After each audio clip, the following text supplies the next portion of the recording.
हम सुरेश तिवारी व्यास भोजपुरिया समाज के हार्दिक हार्दिक स्वागत करते हैं, हार्दिक हार्दिक अभिनंदन करते हैं।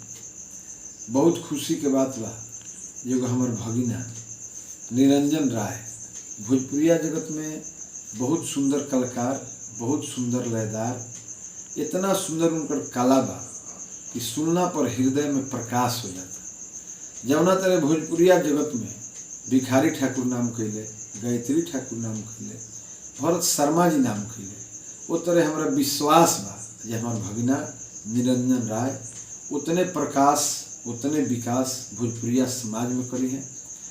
और एक खुशी के बात और बा कि निरंजन राय के निरंजन राय ऑफिशियल उनकर चैनल बा, वो चैनल करवा सब सपोर्ट करी।